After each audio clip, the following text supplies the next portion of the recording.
Hello survivors, and welcome to the Apocalypse Post. I'm your host Makeshift, and today we are featuring one of the Waste's coolest real-life survival vehicles, known as Atomic Annie. Built by Wastelander Travis Blankenbaker, Atomic Annie is designed to be the perfect post-apocalypse survival vehicle. Built like a tank with room for 6 and a full camper slung on the back, I think it's just that. There's so much to love about this ride, and I'm gonna let Travis give you the full tour. Hey Wastelanders, my name is Travis Blankenbaker. Don't have a good Wasteland name yet. No tribe, traveled with the Great 40, which was awesome. But I'm here to share with you my rig, Atomic Annie.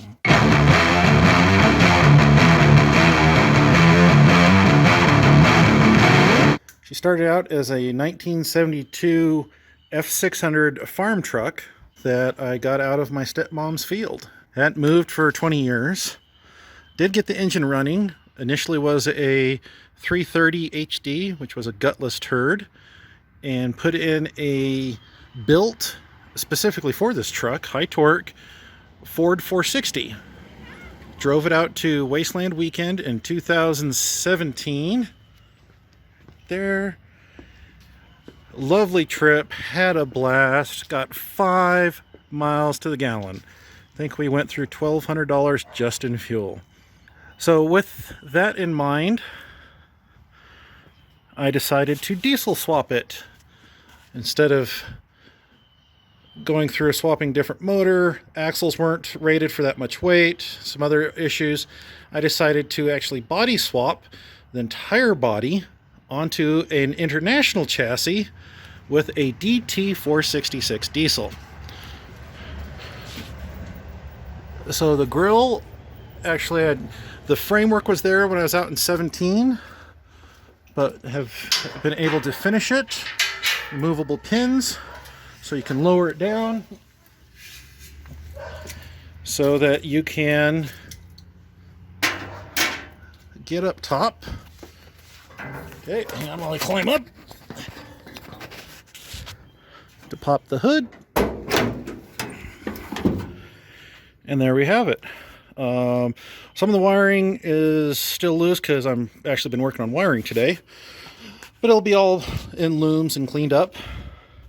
So this is the International DT466 diesel. It is about 30% bigger than a Cummins 5.9. It's generally considered an industrial engine for heavy trucks and buses. So this one should have plenty of power and actually be much better on the fuel economy. I've gone through and completely rebuilt this motor before I put the cab on. Air compressor, coolant tanks. I don't really need the 3 filters, but I like the look, and it will just help feed the turbo that much better. So from up here you can see the sawtooth visor with Atomic Annie, the gunner's hatch and stacks, and climb back down. So coming around, we've got, each side has a fuel tank. This one's a 35 gallon, the other side's a 50, although externally they look the same. Actually, AR450 door armor on the car and the truck cab.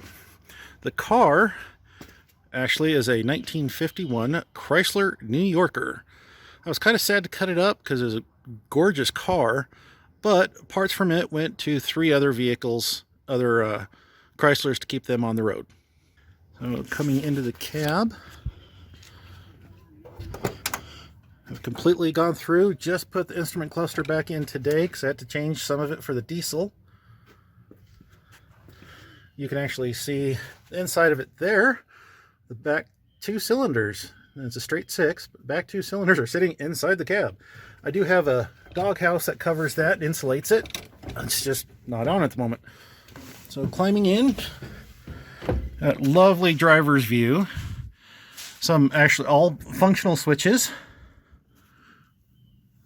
Kind of hard to see this close, but hand hammered copper roof liner with Morton Joe's sigil.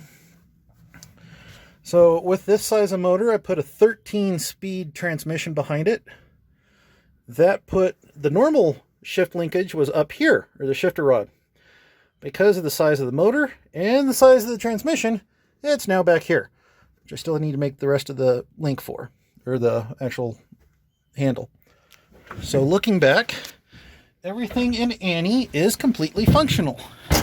You have an additional 4 seats in the car cab. A little dirty from the winter, or from the summer, excuse me. Climbing back. So we have 6-person seating, comfortable 6-person seating. Plenty of room, plenty of leg room.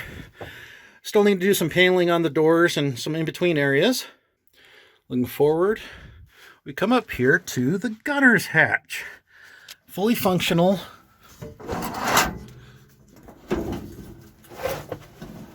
Gunner's hatch.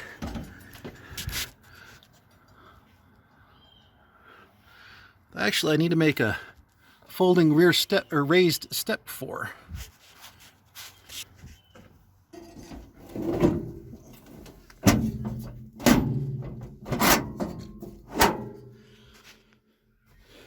I've had signatures of folks that have ridden in it.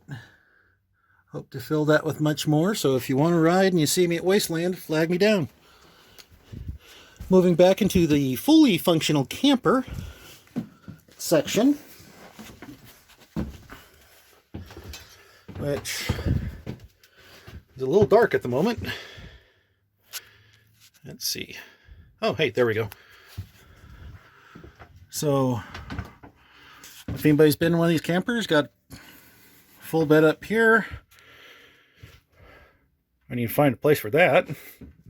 And then the table folds down under the bottom to be used as another bed. The entire inside was decorated by Faye Hall. It is a history. So instead of a history woman or a history person, the entire inside of the truck is a history of the world before.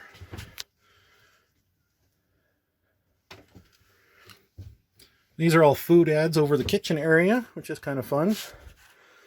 But fully functional stove, just the tops are stored. Ice chest doesn't actually have a fridge, but it is a 1973 camper. Little closet and small little toilet with lovely 40s pinups and crosswords.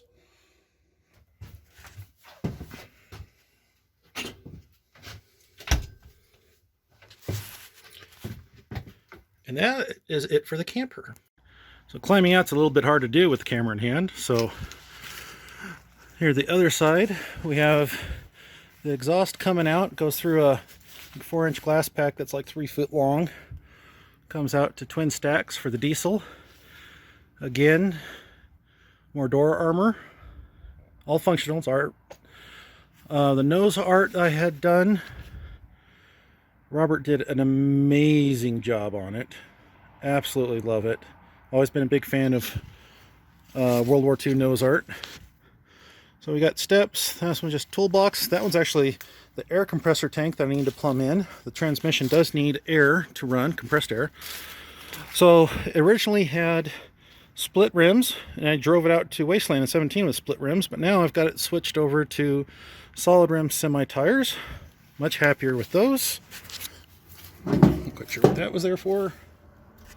So the back here is just storage on this side. For coolers, some shelves I need to put up in there. Old road signs. Same thing with that one, just general storage. So some grating over the windows. Still need to get a couple other windows. Another toolbox. Need to do a little bit more work to the rear bumper here. Have underneath storage.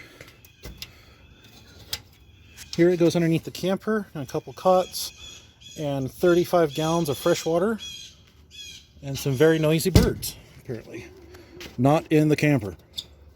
Some old bus tail lights I picked up at a hardware or antique store.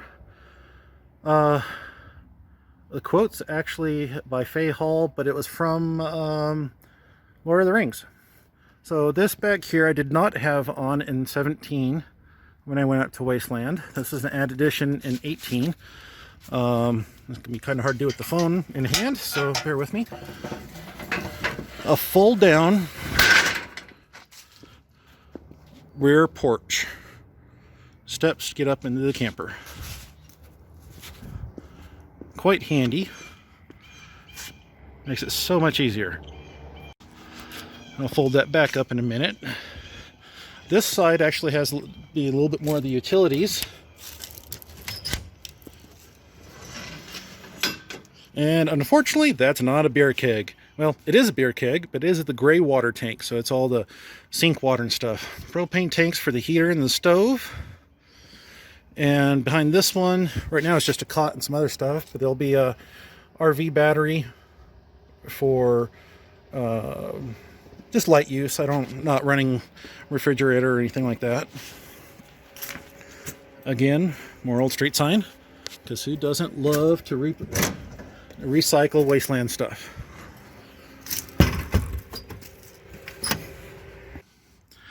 Kind of the biggest motif I've gone for with the entire truck is I wanted function. I want it to look like a wasteland vehicle, hobcobbled in a wrecker yard or whatever that had available parts. I know flat black is often overdone, but with the texturing, the adding of rusted panels, assorted colors, that look like wear, tear, love the actual rust on the panels. So the flat black is a base coat, and then I come back and either remove it or add more to it. There's some sections like in through here that I still need to kind of antique and age a little bit. That's new sheet metal here in the last several months. And another fuel tank. This one's a 50 gallon, so I have a 135 gallon total capacity. There's another 50 gallon on the other side.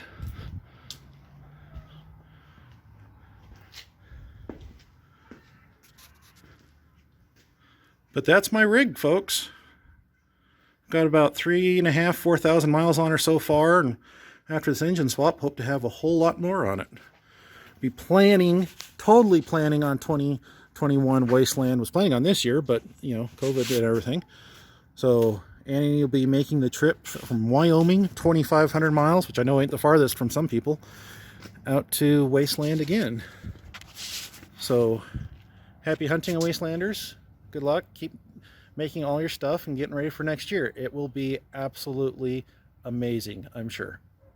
This is an insane amount of work, and I love seeing wasteland cars in the driveway of regular suburban neighborhoods. Stuff that in your homeowners association. It's really easy to appreciate the curb appeal of a vehicle like Atomic Annie, but it's what's on the inside that really counts here. All of the storage spaces and clever makeshift solutions that Travis has built into this truck are just ingenious, and I can't wait to get a full in-person tour. He's planning on bringing her back to Wasteland Weekend in 2021. So I hope to see her there along with Travis and all of you. Leave a comment below telling me your favorite part of Atomic Annie. Leave a thumbs up and make sure you're subscribed so you never miss an episode. Until next time, survivors, stay alive.